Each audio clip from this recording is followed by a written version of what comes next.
আসসালামু আলাইকুম, কি অবস্থা সবার? আশা করি সবাই অনেক বেশি ভালো আছো। আজকে আমরা অনেক মজার একটা প্রশ্ন সলভ করব। তো সবার আগে আমি তোমাদেরকে প্রশ্নটা পড়ে শোনাবো, এরপর তোমরা নিজেরা ট্রাই করবা। যদি সলিউশন না বোঝো তখন তুমি সলিউশনটা দেখতে পারো। তাহলে চলো আমরা প্রশ্নটা পড়ে নিই। তো এখানে কি বলছে দেখো, বলছে কোনো একটা গণিত উৎসবে 72 মানে 72টি মেডেল দেওয়া হয়েছিল। মেডেলগুলোর মোট দাম ছিল একটি 5 অঙ্কের সংখ্যা। তাহলে 5 ডিজিট নাম্বার আমাদের আসলে ছিল। আচ্ছা, বলছে এবং মাঝে 3টি অঙ্ক ছিল নাই। তার মানে আমরা এখানে বুঝতে পারতেছি কি আমাদের আমাদের এখানে বলে গেছে কি যে মাঝের 3টা অঙ্ক ছিল 9। তো 5 অঙ্ক বিশিষ্ট সংখ্যার মাঝের 3টা অঙ্ক ছিল তোমার কত? 9। ঠিক আছে। আর তার মানে অবশ্যই 5 অঙ্ক বিশিষ্ট সংখ্যা হওয়ার জন্য কি করতে হবে? ফার্স্টে একটা কিছু দিতে হবে, লাস্টে একটা কিছু দিতে হবে। তাই তো এ আর বি দিলাম আমি। ঠিক আছে, ভেরিয়েবল হিসেবে এ আর বি দিলাম। এখন বলছে যদি সবগুলো মেডেলের দাম পূর্ণ সংখ্যা হয়, তার মানে এই যে সবগুলো মেডেল, এই মেডেলের দামগুলো কি হবে? ইন্টিজার নাম্বার হবে, পূর্ণ সংখ্যা হবে। তো যদি হয় বলছে তবে একটির দাম কত? তাহলে এটা তো আমাদের মোট যোগফল দিছে। কয়টা মেডেলের যোগফল? 72টি মেডেলের যোগফল দিছে। তো যোগফলটা যদি 72টা মেডেলের যোগফল হয় এটা, তার মানে আমি যদি এটাকে 72 দ্বারা ডিভাইড করে দেই, তাহলে আমাদের আসলে যে রেজাল্টটা আসবে এটা আমাদের ইন্টিজার ফর্ম হতে হবে। তার মানে পূর্ণ সংখ্যায় আসতে হবে। ঠিক আছে, 72 দিয়ে ভাগ করা মানে তো আমি প্রত্যেকটা মেডেলের দাম পেয়ে যাচ্ছি। আর এই প্রত্যেকটা মেডেলের দাম তো একই।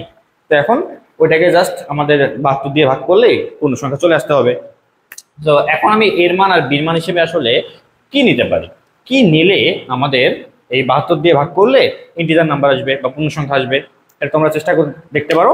যদি না পারো তখন তুমি সলিউশন দেখিও। তো ব্যাপারটা এরকম যে যেহেতু আমি 72 দ্বারা এটাকে ডিভাইড করতেছি, তো এই জিনিসটাকে কিন্তু এইভাবে লেখা যায় 72, এই যে এই চিহ্নটাকে বলা হয় ডিভাইড চিহ্ন। তো 72 ডিভাইডস এ 999 বি, এটা কিন্তু লেখা যায়। তার মানে 72 এটা দিয়ে এটাকে ভাগ করা পসিবল, এটা বোঝাচ্ছে। ঠিক আছে, আর যদি পসিবল না হইতো তখন আমরা এই চিহ্ন দিতাম যে নট ডিভাইডস এ 999 বি। ঠিক আছে, বাট এখানে তো আসলে ডিভাইড করে, সো আমরা লিখছি 72 ডিভাইডস এ 999 বি। আচ্ছা, তার মানে যেহেতু 72 দ্বারা ভাগ করা যায়, তুমি যদি এই 72টাকে একটু ভাঙায় লেখার চেষ্টা করো, এমনিতে নর্মালি চিন্তা করতো 72কে আমি কি কি দিয়ে ভাঙাইতে পারি? 2 দিয়ে ভাঙাইতে পারি 36, আবার 2 দিয়ে ভাঙাইতে পারি 18, আবার 2 দিয়ে ভাঙাইতে পারি 9, আবার 3 দিয়ে করি 3 দিকে 9। ঠিক আছে, তো 72কে আমরা লিখতে পারি 2 ইন্টু 2 ইন্টু 2 ইন্টু 3 ইন্টু 3, এটা লেখা যায় অবশ্যই। আচ্ছা, তো আমরা যেহেতু দেখতে পাচ্ছি 72 দ্বারা এটাকে ভাগ করা সম্ভব, তার মানে অ্যাকচুয়ালি 2 দ্বারাও ভাগ করা সম্ভব।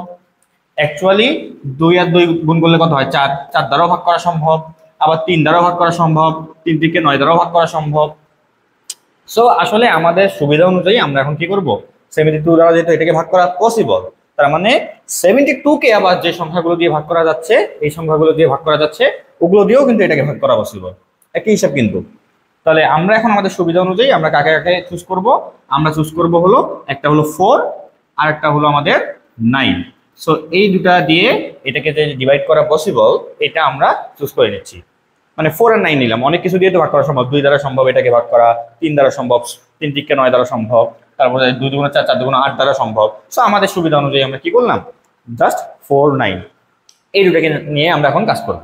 তার মানে যেহেতু 72 ডিভাইডস এই পার্টটা, এই 5 ডিজিট নাম্বার, তার মানে একইভাবে আমরা বলতে পারি 4 divides A 999 B and also 9 divides A 999 B বলতে পারবো অবশ্যই। কারণ 72 সংখ্যাটাকে 4 দিয়েও ভাগ করা যায়, 9 দিয়েও ভাগ করা যায়। সো এটা বলতে পারতেছি আমরা। এখন আসো, ফার্স্ট অফ অল এই যে 4 দ্বারা ডিভিজিবল, এটা হওয়ার যে সূত্র বলতে পারো বা এটা হওয়ার যে সত্য আছে, এই সত্যটা কি আসলে? যদি কোনো নাম্বারের লাস্ট 2টা ডিজিট, যদি কোনো একটা নাম্বারের লাস্ট 2টা ডিজিট এইটা নিয়ে যদি আমরা যে 2 ডিজিট নাম্বার পাচ্ছি বা 2 অঙ্ক বিশিষ্ট সংখ্যা পাচ্ছি, এই নাম্বারটা যদি 4 দ্বারা ভাগ যায়, তাহলে আমি বলতে পারবো এই পুরো সংখ্যাটা 4 দ্বারা ভাগ যাবে। তার মানে শেষের 2টা অঙ্ক নিয়ে জাস্ট 2 অঙ্ক বিশিষ্ট সংখ্যা যদি তৈরি করতে পারি, এইটা যদি 4 দ্বারা ভাগ যায়, তার মানে পুরো সংখ্যাটা কি হবে? 4 দ্বারা ভাগ যাবে। তাহলে এখন তুমি চিন্তা করো তো, এই 9 এর পাশে কি লিখলে আমার 4 দ্বারা ভাগ যায়? জাস্ট একটু চিন্তা করো, তাহলে বুঝে যাবা যে একটা হলো 92 আর একটা হলো 96, এই দুটো সম্ভব। সো আমি কিন্তু এখানে 2টা নাম্বার পাচ্ছি যদিও। সো 2টা নাম্বার পাচ্ছি, 2টা নাম্বার আপাতত আমরা রেখে দিচ্ছি। তাহলে একটা 92, একটা 96 পাচ্ছি কিন্তু। তাহলে আমি এখানে বীর মান হিসেবে একবার 2 পাচ্ছি, বীর মান হিসেবে একবার কি পাচ্ছি 6 পাচ্ছি। সো এটা গেল 4 দ্বারা বিভাজ্য সত্য অনুযায়ী কাজ। এখন তুমি যদি এটার কথা চিন্তা করো যে 9 দ্বারা ডিভিজিবল বা 9 দ্বারা কখন ভাগ যায়, তো এটা আমরা অনেক ছোটবেলা থেকে পড়ে আসতেছি। যখন অঙ্কগুলো যোগফল, কোন একটা সংখ্যার অঙ্কগুলো যোগফল বা ডিজিটগুলো যদি সামেশনটা যদি আমাদের 9 দ্বারা ভাগ যায়, তাহলে এই পুরো সংখ্যাটা কি হবে 9 দ্বারা ভাগ যাবে। সো আমি যদি এখানে অঙ্কগুলো যোগফলটা বের করি, a plus 9 plus 9 plus 9 plus B. So এই জায়গায় একটা মজার কথা হলো অলরেডি এখানে আমাদের 9ই আছে, 3 নং কত হবে 27 হয়ে যাবে। তার মানে a প্লাস বি প্লাস 27 হবে। তো অলরেডি 27 তো এমনিতেই 9 দ্বারা বিভাজ্য, তার মানে আমাদের অ্যাকচুয়ালি a প্লাস বির মানটা কি হইতে হবে 9 দ্বারা বিভাজ্য হইতে হবে। তাহলে তো যোগফল এমনিতেও 9 দ্বারা বিভাজ্য হয়ে যাবে। সো আমরা জাস্ট চিন্তা করবো a প্লাস বি কে নিয়ে, এই 27 নিয়ে আমার অত মাথায় না ঘামালেও চলবে। তার মানে আমাদের a প্লাস বিটা এখন কি হইতে হবে 9 দ্বারা বিভাজ্য হইতে হবে। আচ্ছা, এখন যদি আমি চিন্তা করি a প্লাস বি 9 দ্বারা বিভাজ্য হবে, তাহলে এর মান আর বি মান কি হতে পারে? তো আলটিমেটলি আমি তো এখনই বি মান পেয়ে গেছি, একটা 2 একটা 9, সরি একটা 6, একটা 2 একটা কি 6, একটু আগে তো পেয়ে গেলাম 4 দ্বারা বিভাজ্য সত্য দিয়ে। তাহলে এখন আমি যদি চিন্তা করি, এখন আমি যদি এগুলো একটু মিশিয়ে দিই, এখন আমি যদি চিন্তা করি এইভাবে, দেখো আমি যদি চিন্তা করি যে বীর মান যখন আমাদের 2, বীর মান যখন আমাদের 2, আর একটা আছে আমাদের বীর মান যখন আমাদের কি 6, তখন আমাদের এর মানটা কি হইতে পারে? তোমার কিন্তু 9 দ্বারা বিভাজ্য হইতে হবে। সো অবভিয়াসলি এর মানটা কি হইতে হবে? এখানে হতে হবে 7, আর এখানে কত হইতে হবে? এর মানটা হইতে হবে তোমার 3, তাই তো? 6 আর 3 9, 7 আর 2 9, তো 9 দ্বারা বিভাজ্য হবেই। বাট তুমি যদি 18 কথা চিন্তা করো তখন কিন্তু তোমার এটা 10 পার হয়ে যাবে, আর 10 পার হয়ে যাওয়া মানে বোঝাচ্ছে এটা আসলে 1 ডিজিট নাম্বার আর থাকতেছে না, এগুলো তো প্রত্যেকটাই অঙ্ক। এখানে তো এর মান 10 20 এরকম কিছু হইতে পারবে না, মানে একটা জাস্ট অঙ্ক, কোনো সংখ্যা হইতে পারবে না। সো এটা ছাড়া কিন্তু আর অন্য কোনো কেস নাই যে তুমি এখানে লিখতে পারবা, কোনো কেস নাই।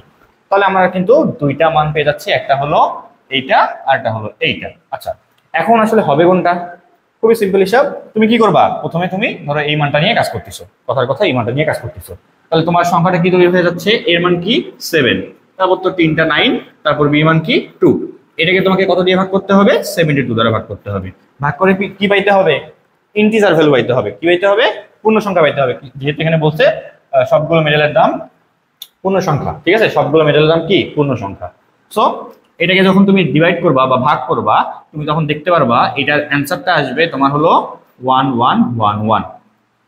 ভাগ করলে ভাগফলটা কত আসবে? 1111, মানে 1111। আর যখন তুমি এর মান হিসেবে 3 নিবা, তারপর তো 3টা 9 আসবে, তারপরে তুমি বীর মান হিসেবে যখন 6 নিবা, তখন তুমি এটাকে 72 দ্বারা ভাগ করলে দেখবা তোমার ভাগফলটা আসবে 555.5। এখানে একটা পয়েন্ট আছে, দশমিক আছে।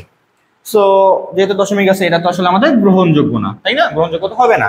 সো তার মানে আমরা বুঝতে পারতেছি আমাদের একমাত্র অ্যান্সারটা হইতে পারে এইটা 1111। আর আমাদের প্রশ্নে কি বলছে? প্রশ্নে বলছে তবে একটি মেডেলের দাম কত? একটা মেডেলের দাম কত? এই তো বের করে ফেললাম, 72 দ্বারা ভাগ করলাম। এখানে যেহেতু যোগফলটা দেওয়া ছিল, 72 দ্বারা ভাগ করলে আমাদের যে ভাগফলটা আসছে এটাই অ্যান্সার। তো অ্যান্সার এটা হয়ে যাচ্ছে। তাহলে আশা করি তোমরা সকলে এটা বুঝতে পারছো। ধন্যবাদ সবাইকে।